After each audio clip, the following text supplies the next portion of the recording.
Gente, hoje nós vamos começar uma disciplina que é para vocês. Na verdade, os dois primeiros módulos, eu diria que é para vocês aprenderem e se conectando com o emocional de vocês, irem se conectando com as crenças, né? Com ainda não exatamente, não tanto com as crenças, mas como se perceber, né? Vocês irem trabalhando essa metacognição de vocês. O que é a metacognição? É a capacidade de você pensar sobre o pensar. Você ver, perceber essa atividade cognitiva. Então, já é uma parte assim que é para vocês começarem a perceber em vocês e, como eu sempre digo, tudo que vocês vão percebendo em vocês, vocês vão conseguir ir percebendo no outro também.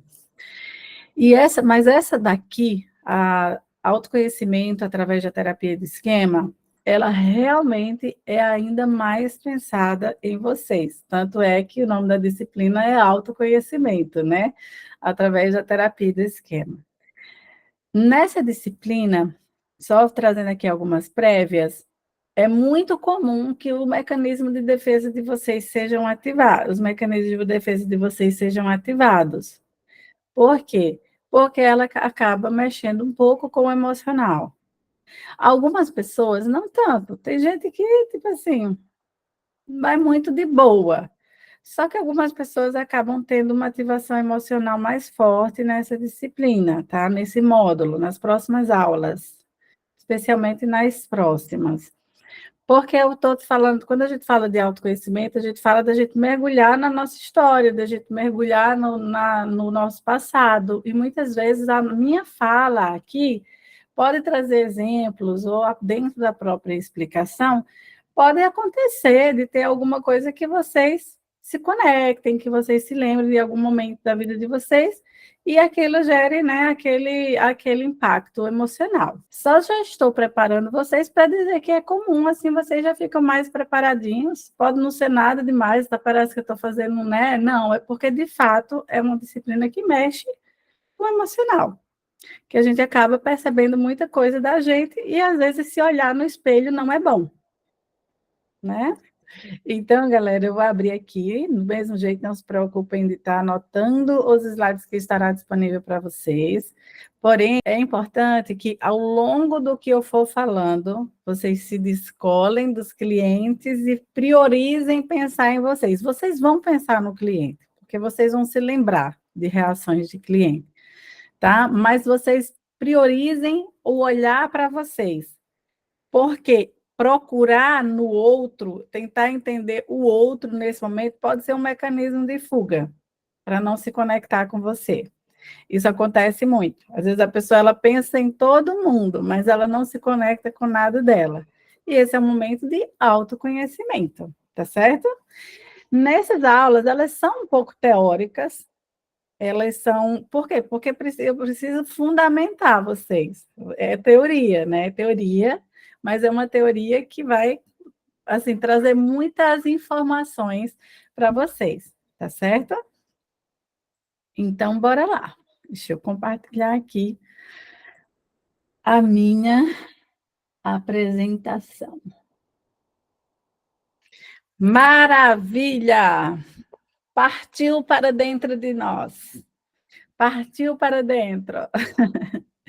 Bom, pessoal, esse aqui é o módulo terapia, autoconhecimento através da terapia de esquema. A terapia de esquema, para vocês terem noção, ela é uma terapia cognitivo-comportamental, tá? Inclusive o Jeffrey Young, que foi o criador da teoria, né? Quem estudou essa teoria, ele trabalhava com Aaron Beck, que é o criador da terapia cognitivo-comportamental, e eles atuam também, né, não mais o Beck que veio a falecer, mas trabalha no Instituto Beck, porque a terapia de esquema é uma das terapias cognitivas, comportamentais. A terapia cognitivo-comportamental, ela tomou muitas proporções, e veio aquilo que chamam de terapias de terceira onda.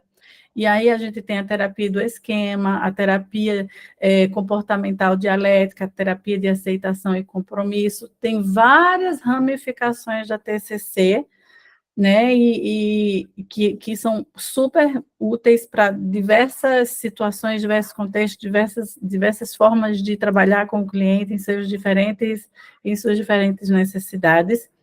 E a terapia do esquema, ela é uma terapia hoje que eu particularmente considero a mais completa para ajudar nesse processo de autoconhecimento, pensando na nossa personalidade, porque essa terapia ela foi especialmente desenvolvida não para tratar alguns distúrbios, né? Não que ela não seja usada para isso, porque ela é uma TCC, mas a ênfase dela, né, ela foi especialmente desenvolvida para trabalhar os transtornos de personalidade, características de personalidade da pessoa. Por isso que ela é muito bacana para a gente trabalhar o autoconhecimento, porque a gente vai conhecer diversos traços de personalidade e neles a gente vai se encontrar de alguma forma, tá certo? Então, essa aqui é a fotinha dele, do criador da teoria. Os objetivos dessa nossa disciplina aqui é compreender o que é a psicologia de esquema e como ela pode contribuir para o seu autoconhecimento.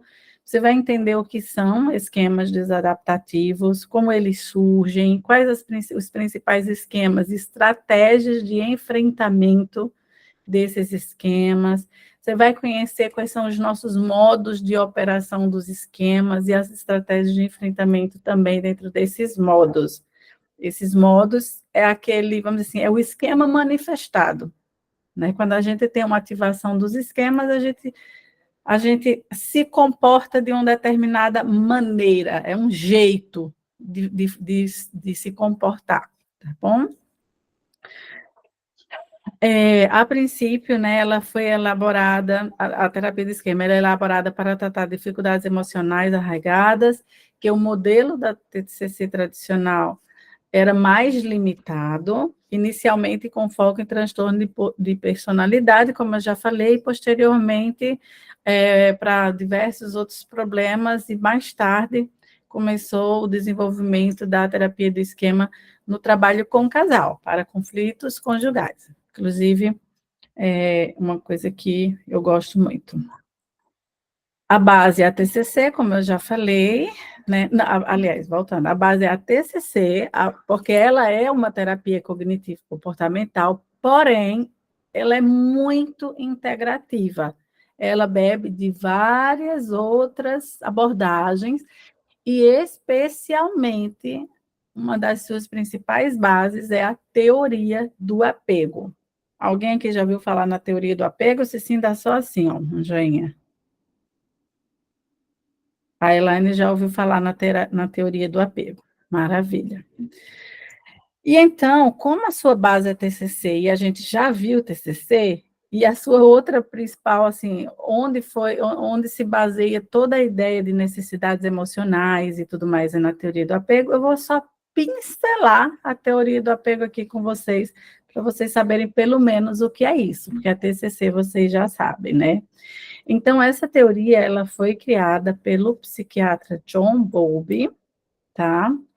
Ela discorre sobre o vínculo entre o bebê, entre mãe, bebê, ou entre o bebê e seus cuidadores. Especialmente, ela iniciou ali com o trabalho com bebês recém-nascidos, ali bem pequenininhos mesmo, a partir de estudos feitos com crianças órfãs após a Segunda Guerra Mundial.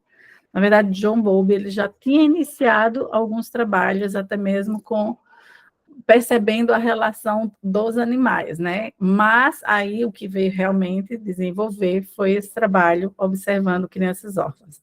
Nos anos 30 e 40, nos corredores dos hospitais americanos, as crianças órfãs morriam de tristeza, desprovidos de afago e de contato emocional. Então, elas morriam em massa. Então, os psiquiatras começaram a identificar que as crianças eram fisicamente saudáveis, mas pareciam indiferentes, insensíveis e incapazes de se relacionar umas com as outras. Então, eles começaram a ver esse fenômeno, né? As crianças eram cuidadas, recebiam ali alimentação, recebiam todo aquele suporte possível, né? Mas elas morriam muito cedo, elas morriam de tristeza e elas eram muito desconectadas, elas eram insensíveis e indiferentes, não eram boas de criar vínculos. Então, eles começaram, né, a procurar entender isso. Então, como nasceu a teoria do apego?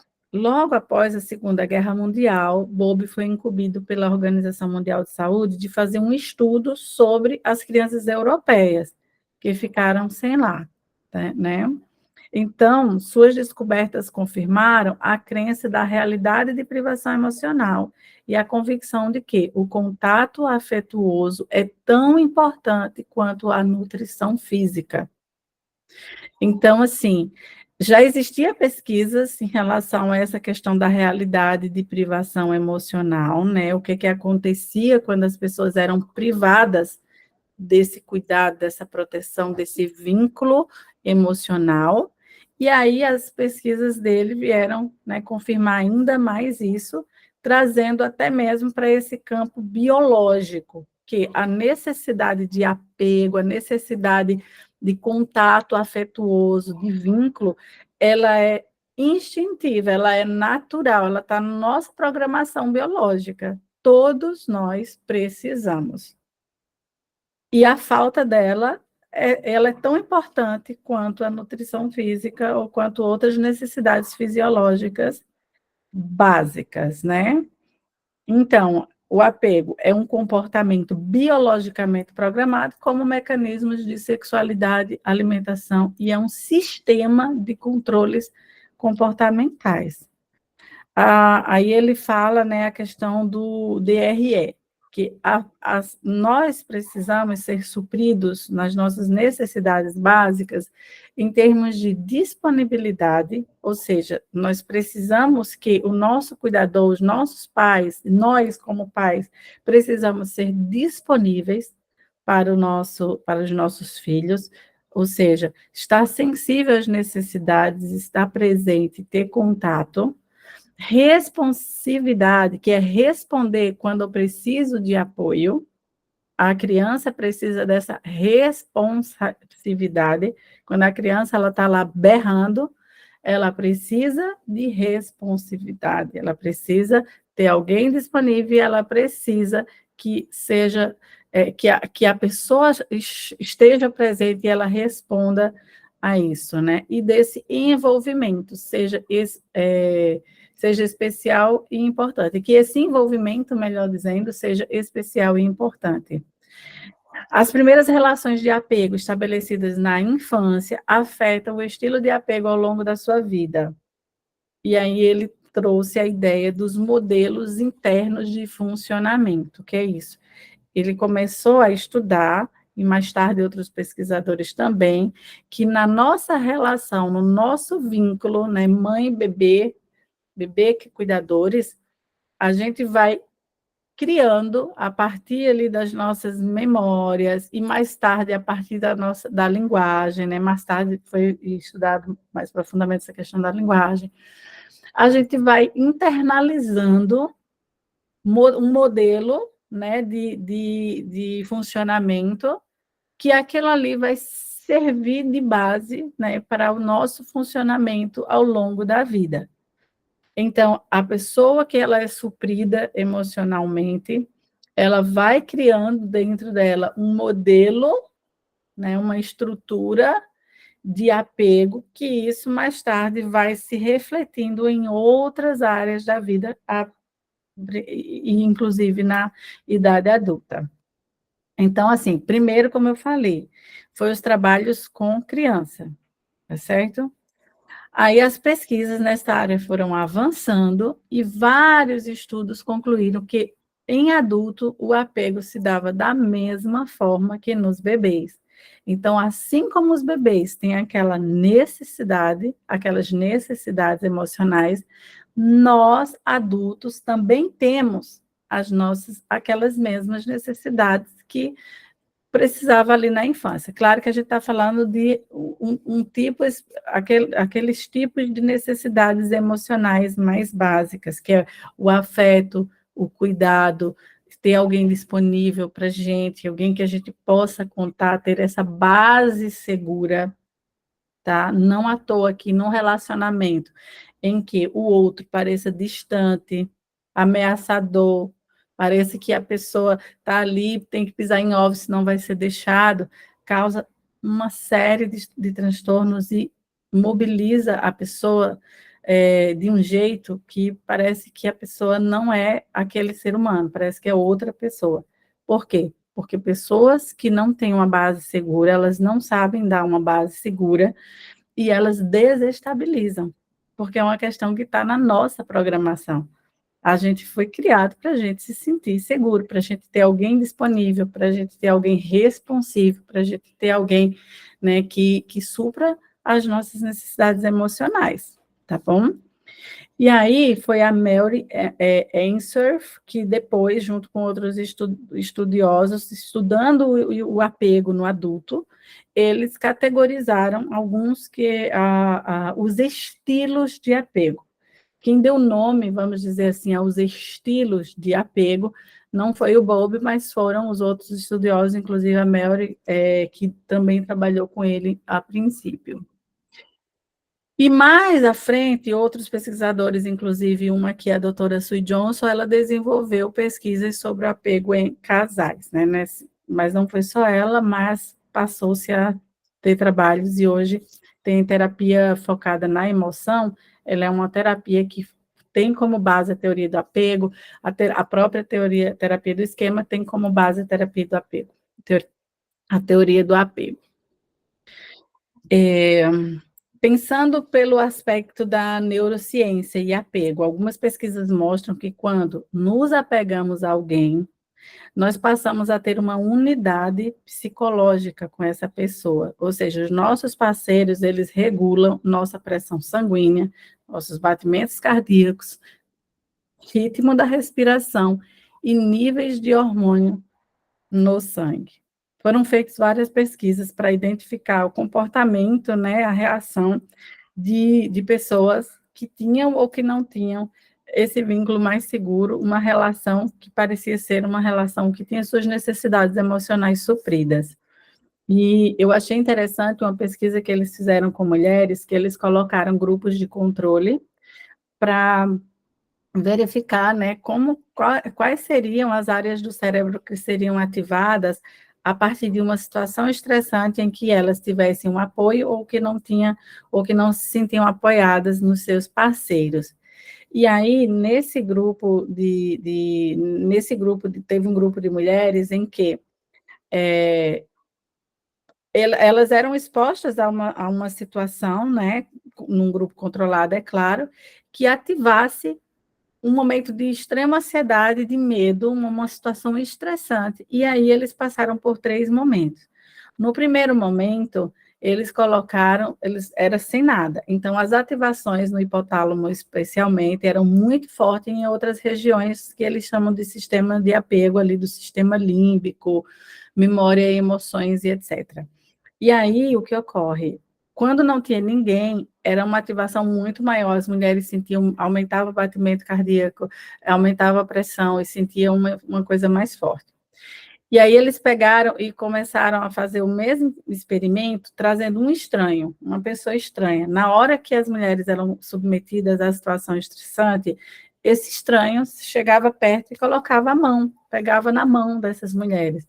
E a partir daí eles perceberam que esse estranho, só em estar perto e tocar na mão dessas mulheres, tanto essas reações fisiológicas eram bem mais diminuídas, como também as ativações nas áreas de apego, né, no sistema de apego. No caso, eles relataram as ativações no hipotálamo, especialmente. E aí eles pegaram o outro grupo e eles colocaram os parceiros para pegar na mão das mulheres na hora que tivesse essa situação estressante. E aí eles perceberam que foi uma diferença, assim, absurdamente grande em relação a tanto essa resposta fisiológica mesmo, de batimentos cardíacos, pressão sanguínea, hormônios e etc., quanto à questão da ativação do sistema de apego ali como algo de perigo, de estar só, de não ter alguém, não ter essa responsabilidade. Então, os parceiros pegavam na mão, né, estavam ali, e havia totalmente um controle de todo o sistema fisiológico dessas mulheres. E depois eles foram pesquisar por que algumas eram bem mais do que outras. E algumas, apesar de serem os parceiros, tiveram assim uma resposta parecida quando que era um estranho. E quando eles foram, né, aprofundar nessa investigação para entender essa base segura nas relações, eles perceberam que as relacionamentos em que eram mais unidos, em que havia mais responsividade, mais reciprocidade, que eram relacionamentos seguros, as mulheres tinham uma resposta muito positiva, e naqueles relacionamentos que eram mais conflituosos, mais problemáticos, elas tinham, de todo jeito ainda tinha essa resposta mais positiva, mas não tanto quanto a outra. Então, assim, hoje o mundo prega a independência, né? Ainda, tipo assim, você não pode precisar de ninguém, você não pode depender emocionalmente de ninguém. Eu entendo que tudo é o excesso, né? Lembra? O remédio e o veneno, a diferença é a dose, mas nós somos biologicamente programados para o apego. E nós somos interdependentes. E uma relação saudável é uma relação interdependente, em que eu dependo, sim, do seu afeto, do seu carinho, do meu parceiro, e ele também do meu. E quando não há essa reciprocidade, a relação ela fica doída, conflituosa, porque vai gerar esse conflito, vai gerar sofrimento, porque são necessidades que a gente depende, a gente precisa sim, que negue ou não, a gente precisa. Quem que fica feliz numa relação sem reciprocidade? Não fica, porque não é uma base segura, e todos nós somos dependentes de, nas nossas relações, termos essa base segura. Isso aqui partindo desse apego no adulto, tá? Então, assim, é, e quem não tem essa capacidade de suprir é porque normalmente não teve também as suas necessidades supridas na infância. E aí nós criamos os nossos modelos internos de funcionamento, que depois vai refletir nas outras relações, como eu falei no início, tá bom?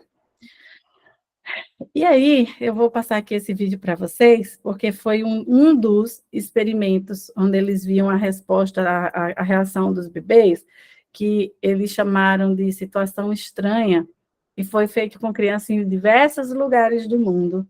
Quando eu vou passar e aí depois eu explico aqui para vocês. Peraí, deixa eu só botar aqui a legenda.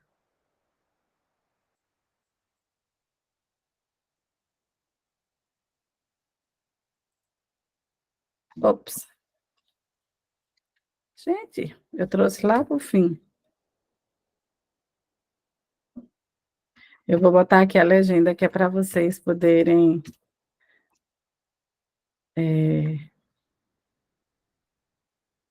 ser melhor para vocês.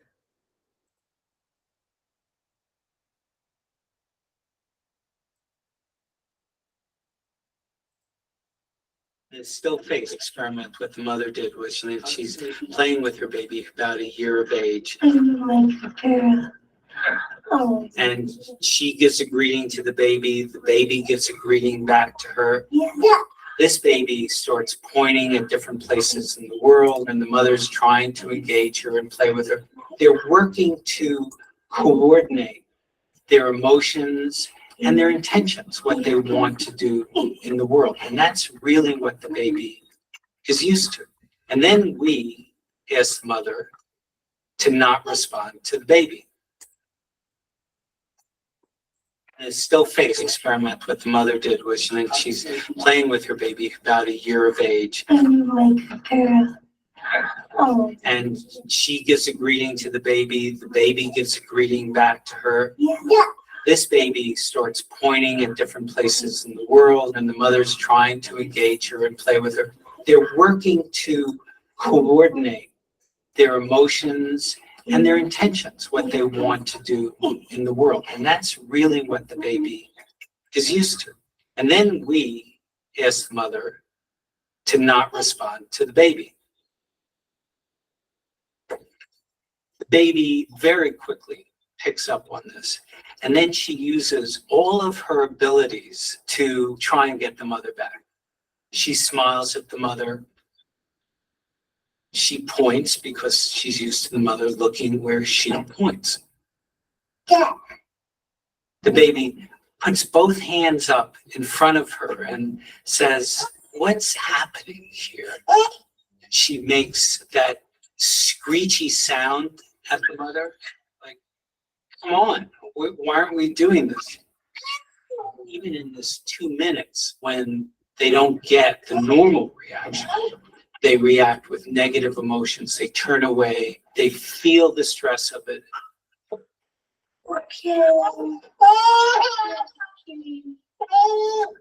I'm here. And what are you doing? Oh, yes. Oh, what a big girl.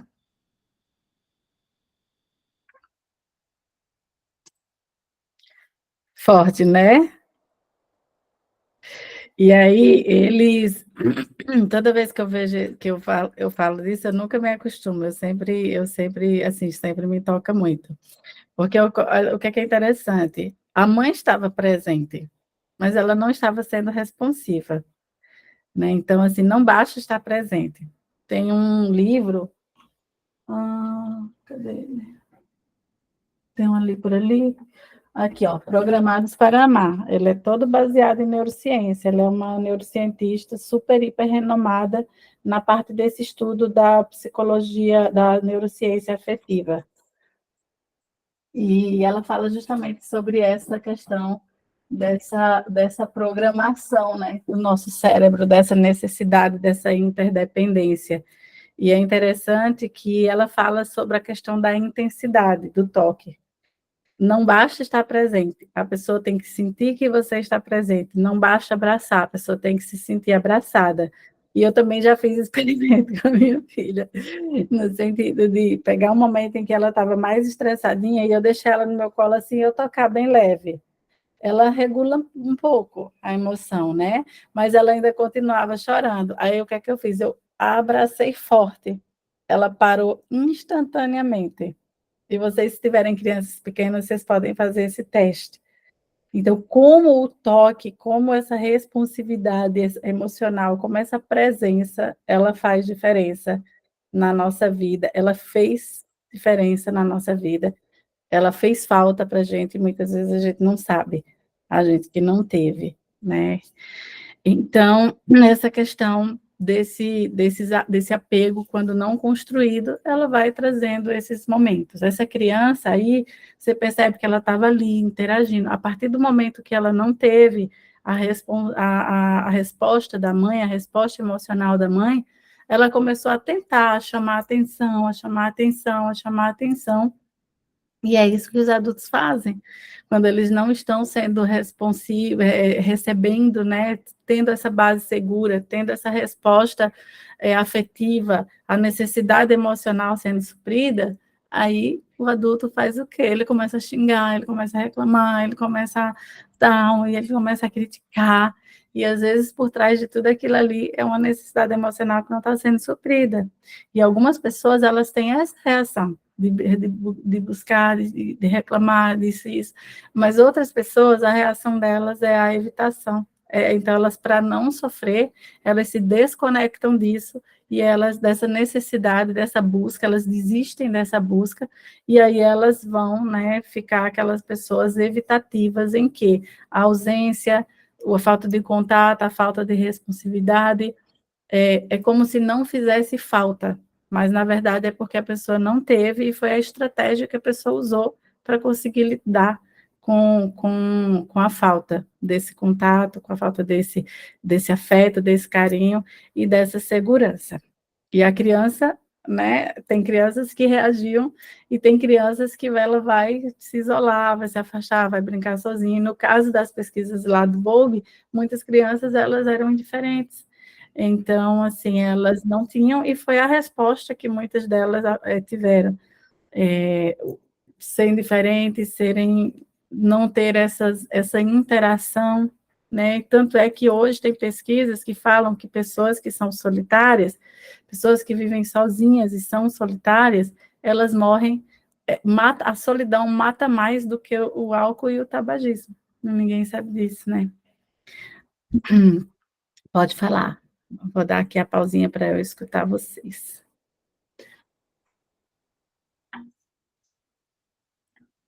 Foi alguém que falou aqui no chat. Bom dia, bom dia, bom dia. Muito interessante esse assunto. Estou aqui relembrando algumas situações e relacionamentos pessoais e já posso identificar cenários vívidos. É isso aí. Eu tenho certeza que vocês vão identificar muita coisa e eu espero que nessa formação vocês saiam daqui ainda melhores, não só como profissionais, mas também como seres humanos, como pessoas. É isso aí. Nós temos a nossa criança interior, gente. Cresceu a casca. Cresceu a casca, cresceram as responsabilidades, cresceram, né, muitos problemas, mas nós temos a nossa criança interior e a gente precisa aprender a acolher essa criança interior e a cuidar dela. Nós temos um bebê dentro de nós que precisa ser cuidado. E está tudo bem aceitar isso. Agora, especialmente, né, quando a gente tem essa relação, né, dentro de casa. É por isso que tem aquela frase, né, que pessoas curadas curam pessoas, elas reparentalizam, é isso aí que a terapia do esquema fala, dessa reparentalização. E pessoas feridas ferem pessoas. Bom, sigamos. Alguém mais ia perguntar ou falar alguma coisa? Sigamos então, né? E aí, gente, foi aí que mais tarde foram feitas essas categorizações dos estilos de apego.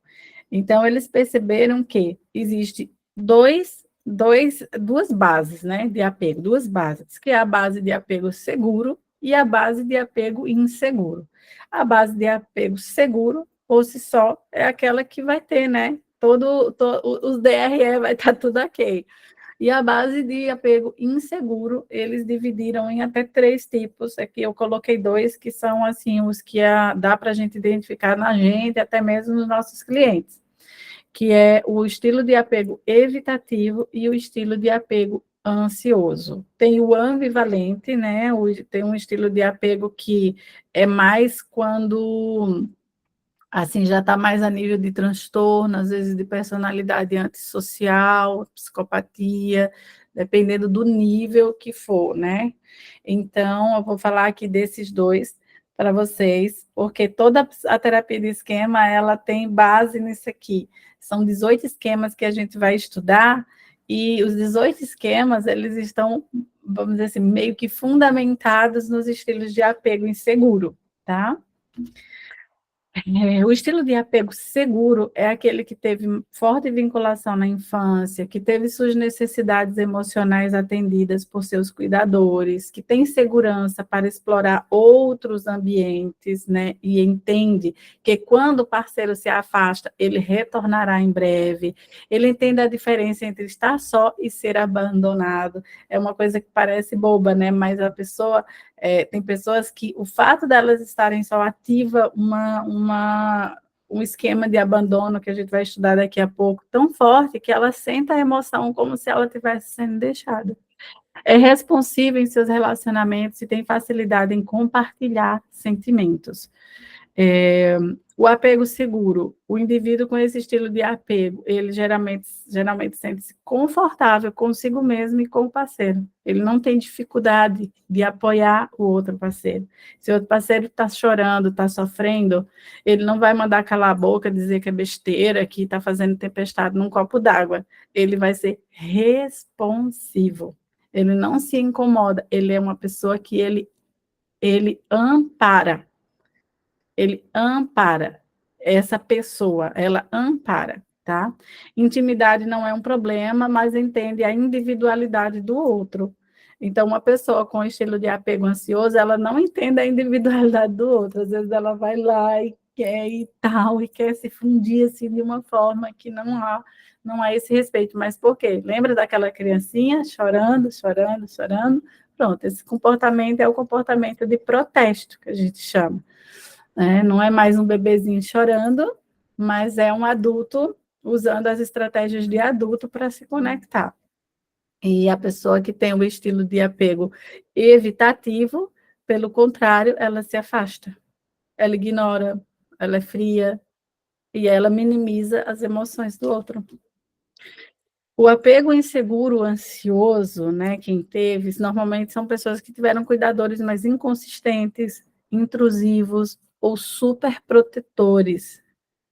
Por isso que os 18 esquemas lá, eles são fundamentados nesses dois estilos de apego, porque vai ter vários esquemas que são desenvolvidos, né, a partir dessa falta de segurança, né? Algo não só, tem outros que não só é o excesso também, né? Gera esquema, não é só a falta, mas é o excesso de algumas coisas. Então, eles desenvolvem hipervigilância, ou seja, medo do abandono, separação desestabiliza completamente. Eu não estou falando de um divórcio, estou falando de qualquer tipo de separação. Ah, o parceiro precisou passar um mês fora por alguma razão, meu Deus. Busca níveis maiores de intimidade e busca agradar e ser aceito. São características mais de pessoas que têm um estilo de apego mais ansioso. Podem ser invasivos, controladores, intrusivos, podem apresentar altos níveis de expressividade emocional, preocupação e impulsividade no relacionamento. Qual é o superpoder da pessoa que tem um estilo de apego ansioso? Ela percebe melhor a emoção do outro. Qual é o seu pecado? A ansiedade e conclusões precipitadas. Então, a pessoa que tem um estilo de apego ansioso, ela tem essa sensibilidade. Tipo assim, se a pessoa chegar, ela tiver com uma expressãozinha diferente, ela já vai ligar o sinal de alerta. Por quê? Porque ela está procurando ali coisas para pelo medo, né, de ser deixado, pelo medo de ser ignorado, pelo medo, então ela tem uma sensibilidade muito grande a qualquer mudança e aquilo já liga o seu sistema de alerta, e aí o problema é que os erros de julgamentos que a gente tem, né, as distorções cognitivas, então a gente percebe alguma coisa, mas a interpretação que a gente dá daquela coisa nem sempre é certa.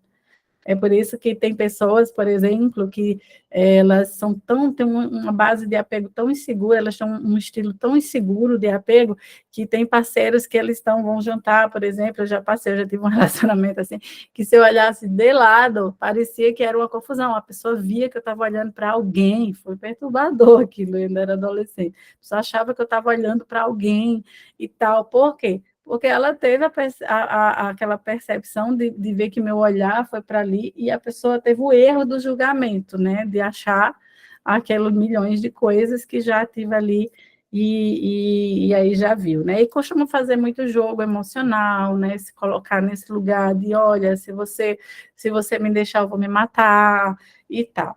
Então, só para vocês entenderem que essas relações, assim, são pessoas que, na verdade, elas precisam muito, elas tiveram essa falta. E como as nossas experiências de infância podem mudar a vida da gente. Gente, quem tem filho aqui, vejam esse módulo com muito carinho, tá? Olhando para vocês e na relação de vocês com os filhos, tá certo? O estilo de apego evitativo, por outro lado, a pessoa teve aquele cuidador emocionalmente distante. Então, a pessoa ela não teve esse contato, esse afeto, essa responsividade, etc. Então, quando criança, tentou se conectar e não teve resposta. Então, ela, entre aspas, né, desligou esse sistema de apego. A pessoa é desconectada, tem baixa ou nenhuma reação com a partida do companheiro. Passar 2 meses fora. Beleza, tá, a pessoa chega, chegou. Resposta pobre com o retorno do cuidador, figura de apego, ignora ou se afasta sem qualquer esforço para se conectar. E aí, gente, é desastroso quando casa esses dois estilos de apego. Porque é um querendo contato e o outro querendo fugir. Quanto mais um busca o contato, mais o outro foge. Nossa, eu vejo isso demais na terapia de casal, meu pai. É desastroso, tanto que eu já pensei em fazer um curso, gente, para solteiros, para trazer a teoria do apego, explicar para as pessoas terem atenção, verem sinais, né? Conhecerem muito antes de se relacionar, porque, tipo, é desastroso. E, segundo a terapia de esquema, a gente tem o que o Jeffrey Young chama de química esquemática. A gente atrai as pessoas para manter os nossos esquemas, vou explicar daqui a pouco. Então, assim, a pessoa, ela tende a procurar justamente aquela pessoa para sustentar aquele modelo interno de funcionamento. Sou uma pessoa abandonada, sou uma pessoa sem suporte nenhum. Aí arruma pessoas que faz isso se perpetuar, ela continuar acreditando que é assim, que são aquelas pessoas que vão fazer exatamente isso, vão se afastar. Enfim, é incrível isso. Eles não sabem ler emoções, suprimem sentimentos, têm dificuldade demais de falar das emoções, se mostra invulnerável a sentimentos de apego, até se irrita, muitas vezes com lágrimas, coisa do tipo. Autossuficiência é tudo. Intimidade é sinônimo de desconforto, não busca ajuda, o problema está no outro. Usam estratégias, né, muitas vezes, aqui eu estou falando de casos mais extremos, de parceiros fantasma, parece que eles nunca encontram satisfação no parceiro do presente, eles estão sempre olhando, nossa, mas fulano tinha aquelas características, ou sempre procuram um parceiro, eles vislumbram um tipo de parceiro que só existe na cabeça deles. Por quê? Para justificar o afastamento, sabe? Então, eu já atendi um casal que, meu Deus do céu, coitada da menina, ela pintava o 7, desenhava o 8, e o cara não casava, né? Eles moravam juntos, e ela sonhava em casar, ele não casava, porque ele estava sempre esperando ela amadurecer, ela chegar a um nível de maturidade que não existia, e ele era uma pessoa com a base completamente segura, e com muita dificuldade de fortalecer e de permanecer em relacionamento. A pessoa ideal, né, como eu falei aqui. Então, finalizei aqui esse breve resumo sobre a terapia do apego, a teoria do apego. Eu disponibilizei na plataforma para vocês um artigo, por quê? Porque como nesse módulo, nesse curso, nessa turma, eu precisei inserir o restante do conteúdo da psicologia do planejamento financeiro, eu tive que fazer sacrifícios. E aí eu tinha um módulo específico de casal que a gente trabalha, que eu aprofundava mais a relação com o dinheiro no apego, como aqui não deu tempo, eu coloquei o artigo para vocês. Aqui eu quis só contextualizar para vocês entenderem a base da terapia do esquema, assim como vocês já têm a TCC, tá certo? E aí está lá, ele vai falar de algumas pesquisas, eu coloquei só de algumas pesquisas que como afeta, né, a questão do estilo de apego na comunicação financeira, na relação do parceiro com o dinheiro e tudo mais. Está bem legal, tá certo? Podem falar, gente, antes de partir, podem falar aqui. Uma coisa para vocês, o autoconhecimento transforma vidas.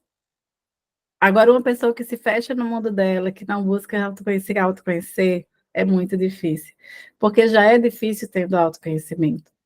Eu sou uma pessoa que eu tenho uma tendência evitativa muito grande. Eu vim de uma base em que não tinha afeto. A minha família é uma família unida, é uma família, assim, tipo, maravilhosa. Todo mundo precisou, se ajuda e tal. Nunca fui de ver meus pais pegando brigas sérias, aquelas discussões de casal mesmo. Porém, foram duas pessoas, imagina, meu pai foi o primeiro de 15. A minha mãe, ela foi literalmente deixada na casa da minha avó, que criou ela, e que a minha avó morou com a gente até a morte. Então, assim, ela era sempre muito amargurada, muito estressada. E nos afazeres deles do dia a dia, tipo assim, afeto nada. Eu tenho poucas memórias, inclusive. Eu tenho poucas memórias da minha infância. Por quê? Porque a nossa memória está ligada ao conteúdo emocional. A gente registra na memória momentos que para a gente teve um impacto emocional. Como eu tive poucas memórias emocionais, assim, forte com os meus pais, eu tenho poucas memórias da minha infância, eu não lembro de quase nada. Eu lembro muito pouco. Então, eu nunca tive, assim, eu não me lembro de receber um beijo do meu pai. Não me lembro. Eu não me lembro, assim, minha mãe cuidava mais, mas é muito pouco, gente. Eu não tive. Então, em vez de eu ter utilizado a estratégia de protesto, de estar ali protestando, para lidar com aquela situação, né, a criança ela vai criando esses modelos de funcionamento. Então, a minha estratégia, né, que foi criada ali inconsciente, é como a gente vai formando, foi a evitação. Então, eu sou uma pessoa, eu diria que excessivamente independente, um medo de depender, vamos dizer assim, eu tenho que me esforçar para querer estar muito junto, sabe? E aí eu ainda reforcei um relacionamento de extremo conflito, em que, para vocês terem uma noção, eu já fui casada, né? Sou separada, para vocês terem uma noção, eu vivi anos num relacionamento que, tipo assim, por mais da metade dos 14 anos de casada, não tinha nem beijo na boca, imagina o sexo. Não tinha nem beijo na boca. E era, assim, de um afastamento incrível, a gente teve problema desde a lua de mel. Então, isso ainda reforçou ainda mais para que eu criasse essa casca de dureza, para que eu conseguisse superar aquilo ali. E aí, depois, com muito sofrimento, eu separei. E aí, o que acontece? A Bíblia fala que para a alma faminta, até o amargo é doce. Então, depois de 3 anos, eu me relacionei com uma pessoa que eu tinha tão nada, que o pouco que ela me dava parecia muito. E aí pronto. Então, aquela mulher segura, independente, revelou um outro ser humano, uma pessoa totalmente segura, totalmente, meu Deus do céu, porque aquela pessoa não era uma pessoa disponível, ela era uma pessoa boa, uma pessoa bacana, né, uma pessoa, mas ela era emocionalmente distante. E não demorou muito e eu descobri que ele era homossexual, então ele nunca seria capaz de me suprir, realmente. E não estou falando nem de sexo, não, tá? Que a gente tinha 10 vezes mais do que no meu casamento. Estou falando daquela segurança que eu não entendia, que ele não passava. E eu me revelei, eu me conheci outra pessoa, saí destroçado dessa relação, até conhecer o meu marido, que me reparentalizou, que é uma pessoa que tem um apego seguro. E hoje, assim, graças a Deus, eu vivo em paz com a minha família, tenho uma família, sou feliz. Mas, tipo assim, isso aqui, eu posso dizer para vocês que, para o meu marido, é difícil. Aqui agora ele conversa comigo, ó, amor e tal, e olha que eu já sou muito trabalhada, mas é muito trabalhada. Você nem noção o quanto que eu já sou trabalhada. Mas o autoconhecimento, a busca espiritual também, para me melhorar, para me trabalhar, tudo isso contribui a meu favor. A pessoa que tem um estilo de apego evitativo, ela não vai ser uma pessoa naturalmente apegada, pegajosa, né? Ela não vai ser, ela vai se melhorar. Assim como a pessoa. Agora, o remédio para a pessoa do estilo de apego ansioso é mais fácil do que o remédio para a pessoa evitativa. Porque a pessoa do estilo de apego ansioso, ela só precisa de alguém que supra ela. A menos que tenha entrado no estado de patologia muito mais forte, né? Que já venha para um nível de distúrbio, por exemplo, de uma personalidade borderline, que aí a pessoa ela tem uma carência insaciável. Insaciável. Mas, a não ser, o remédio para uma pessoa que está protestando amor e carinho é ter carinho.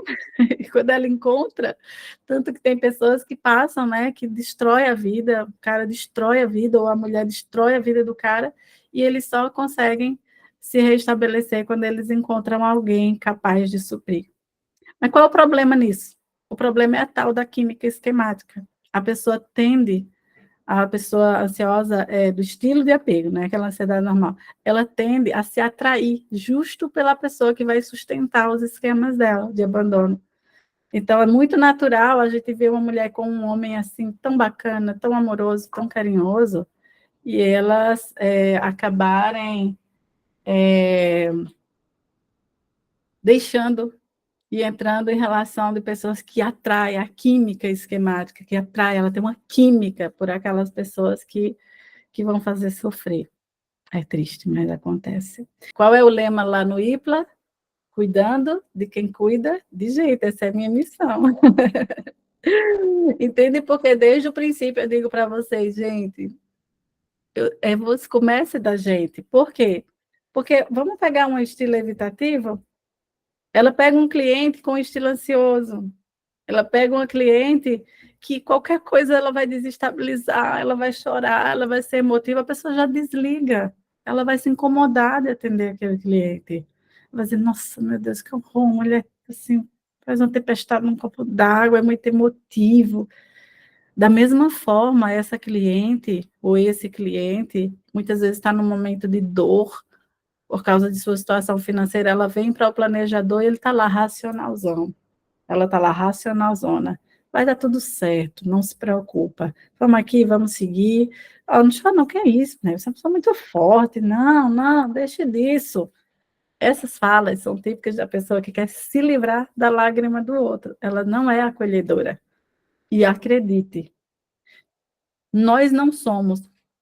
Quando nós vamos ser planejadores, planejar com o cliente, conversar com o cliente, a gente não sai de quem nós somos e nos transformamos em outro ser, não. A gente leva todo o pacotinho de problema que a gente tem. A gente leva o nosso kit mazelas para o cliente, sabe? E o nosso kit bênçãos também, o nosso kit virtudes. A gente leva os 2 kitzinhos ali no nosso pacote. E a gente exala a nossa essência. Quem a gente vai esbarrar ali. É por isso que, se a gente quer cuidar de pessoas, a gente tem que cuidar da gente. Não tem como. Tá certo? As pessoas que mais ferem as outras pessoas são pessoas que elas são feridas. Como cristã, né, tem alguns cristãos evangélicos aqui, por exemplo, o que mais afasta as pessoas da igreja, não só na igreja evangélica, eu acho que de todas as religiões, são pessoas feridas, que não são capazes de acolher a necessidade emocional do outro.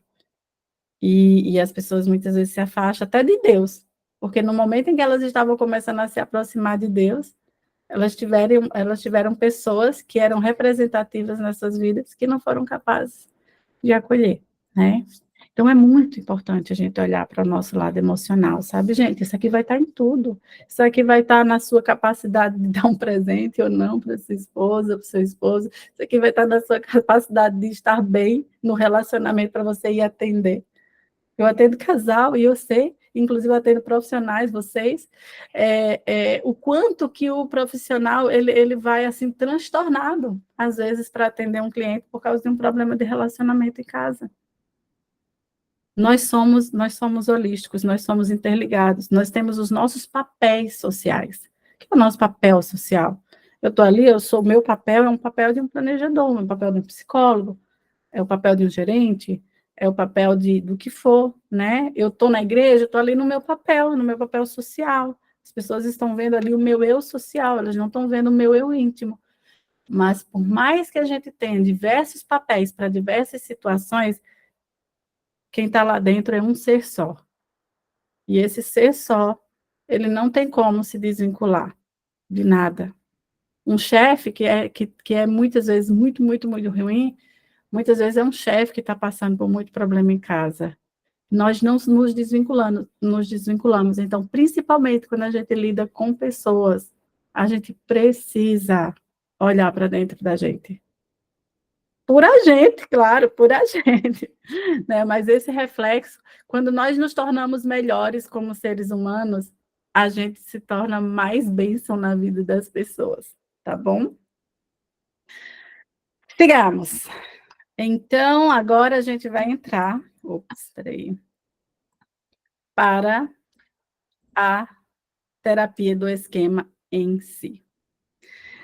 Toda essa base que vocês tiveram foi para entender o que vocês vão estar vendo aqui dali para frente, quais são as mazelas que essa falta dessa segurança faz na nossa vida, ou que esses estilos de apego, né, pode fazer na nossa vida, na vida dos nossos filhos, e nas nossas relações. Então, primeiro, o que são esses esquemas iniciais desadaptativos? São níveis mais profundos da cognição humana, certo? Esses esquemas são elaborados ao longo da vida e consistem em temas estáveis e duradouros desenvolvidos na infância e que apresentam-se significativamente disfuncionais. Eles servirão de modelo para o processamento de experiências futuras, ou seja, esses esquemas, ele é um pacotinho de crenças, de memórias, Eu vou explicar mais daqui a pouco.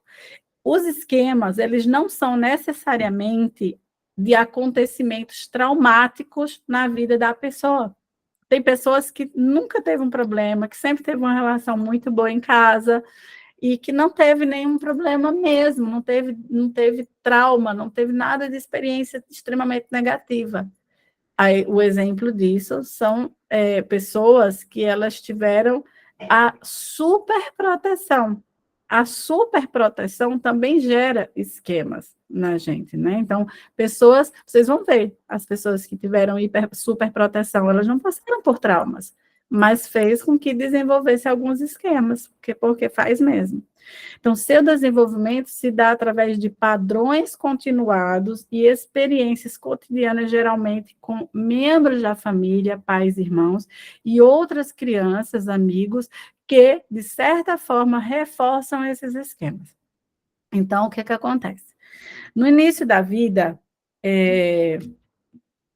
a gente vai passando por algumas situações que vai formando aqueles esquemas na gente, aqueles modelos. Quando a gente fala esquema, entenda como se fosse uma forma. É uma forminha que se bota aqui na nossa cabeça e faz com que a gente veja a gente, as pessoas, o mundo e o nosso futuro de uma determinada forma. Então, esses esquemas, esse conjunto de crenças, de ideias sobre nós, sobre os outros, sobre o mundo, faz a gente agir de determinadas formas, né? Lembra que a gente já viu da TCC? Isso aqui é uma terapia cognitiva? É o nosso mundo interno, a nossa crença, aquilo que a gente crê, a gente sente, e a partir dali a gente se comporta. Só que quando a gente fala de esquemas, a gente está falando mais do que a crença, eu não vou conseguir ter dinheiro, eu não vou conseguir passar nessa prova, eu não vou conseguir fluir na carreira. É muito mais profundo. Na verdade, essas crenças aí, elas são as intermediárias. Elas são respostas dessas outras aqui que estão a nível inconsciente, que estão muito mais profundas, que foram a forma que fizeram a gente colocar um óculos diferente para a gente mesmo, para os outros, para o mundo e para o nosso futuro. Eles são verdades incondicionais, eles são autoperpetuáveis. Por que autoperpetuáveis? Porque, assim, você criou, né, uma visão de mundo e o nosso cérebro, ele luta para sustentar as nossas ideias. Por quê? Para não ter incoerência. O nosso cérebro, ele luta pela coerência, mesmo que essa coerência seja absurda e nos faça sofrer, é o que é similar para a gente. Numa aula de terapia de esquema para casal, a professora uma vez falou uma coisa que me marcou.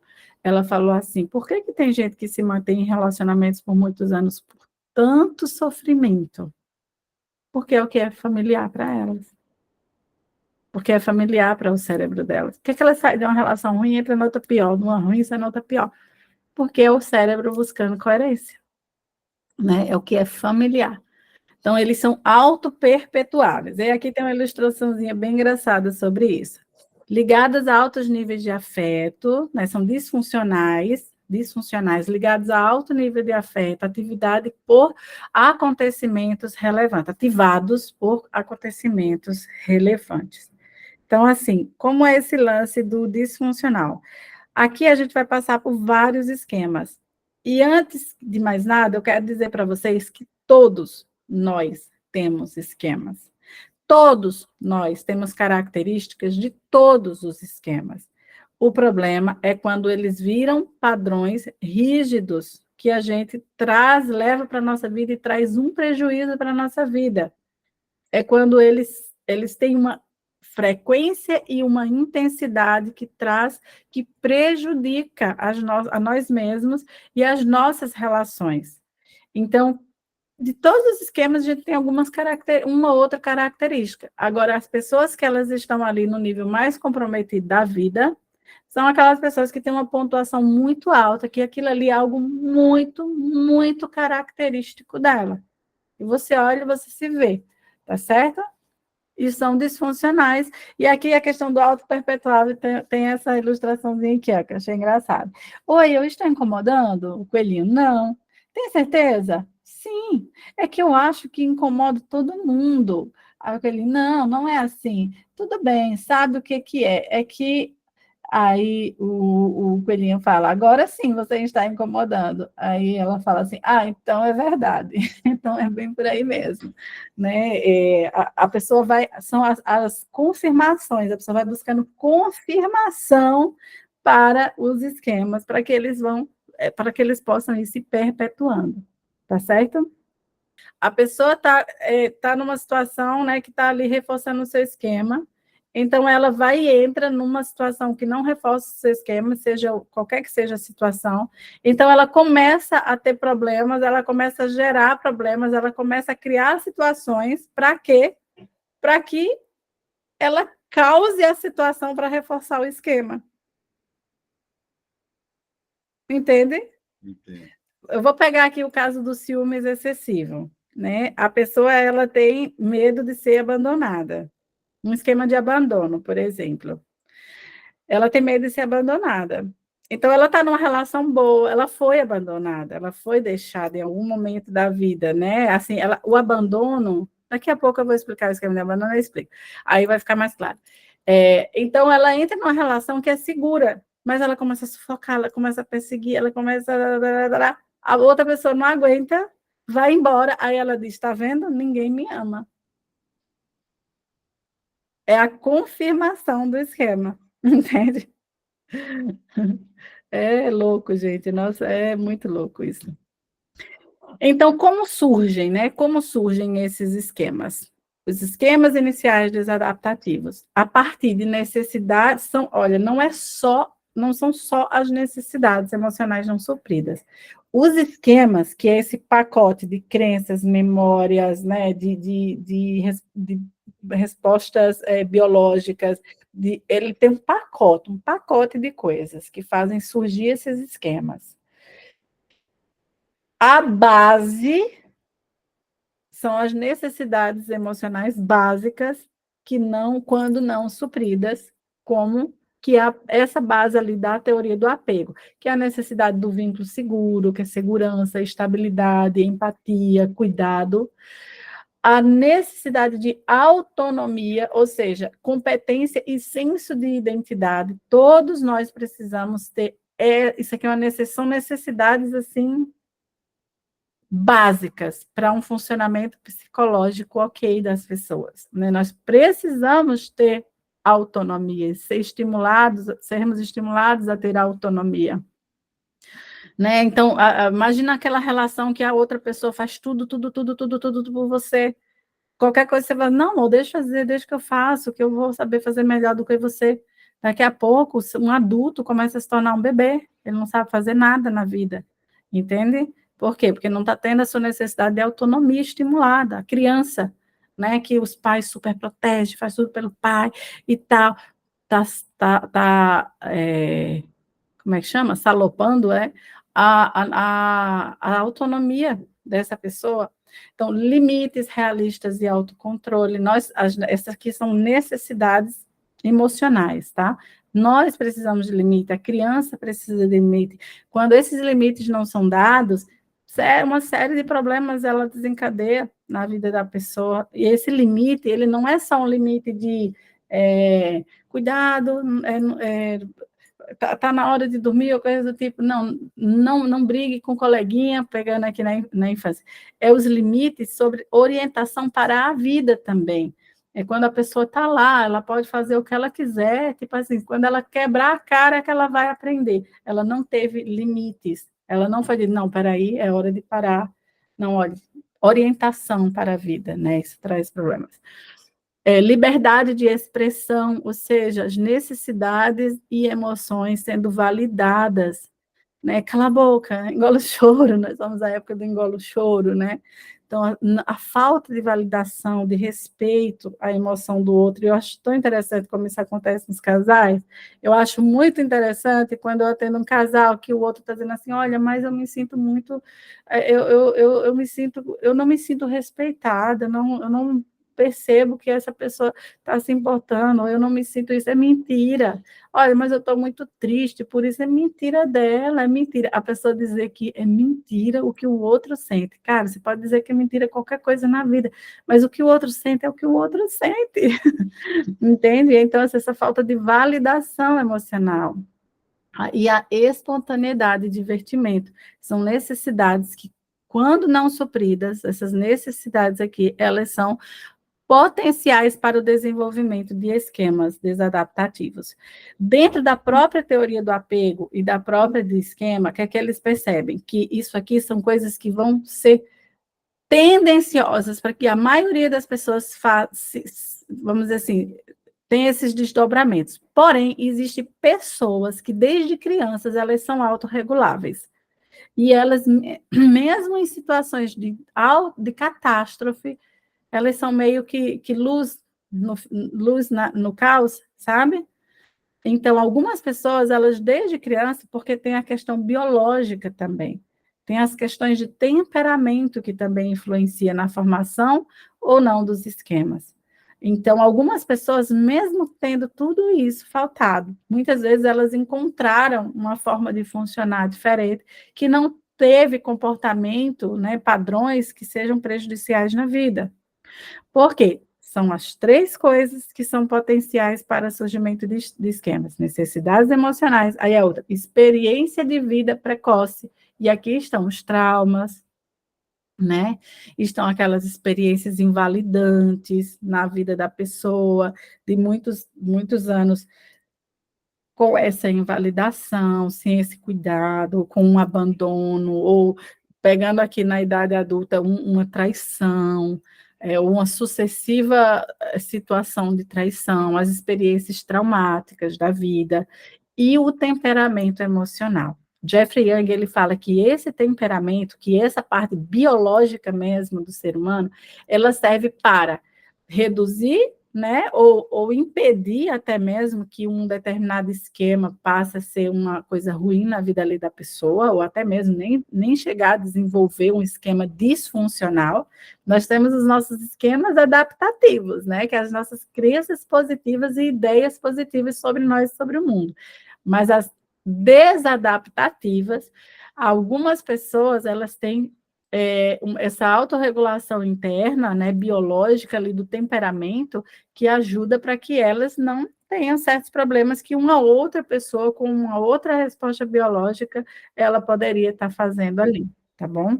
Então, nós temos essa questão do nosso temperamento também, que influencia muito. Então, é esse pacotinho de coisas. Você vê que tem criança que, desde que elas nascem, né, elas são ali mais calminhas, mais quietinhas. Já tem crianças que elas já são agitadinhas. Tem bebês que são, assim, bem introspectivozinhos, encabuladinhos. E tem aqueles bebês que são, assim, parafatosos. Aqui em casa tem uma filha que ela é absolutamente extrovertida. Ela é a palhacinha da casa, ela dá risada alta. Ela é assim. Em contrapartida, ela é estressada e ela é aquela pessoa extremamente temperamental, como a gente chama, é o efeito colateral. Então, essas características, elas de temperamento, né, biológico, respostas biológicas, como nossos traços ali, eles também contribuem para fortalecer ou não os nossos esquemas, tá? Então, não é uma forma, não é um Ctrl+C, Ctrl+V, nasci assim, você é assim. Me fizeram isso comigo, vou fazer isso aqui. Não é uma relação de causa e efeito. É a complexidade humana. Mas, como na maioria das pessoas, em grande parte, isso se acontece, né? Ou não necessariamente na maioria, mas são causas que acontecem em muita gente com muita frequência.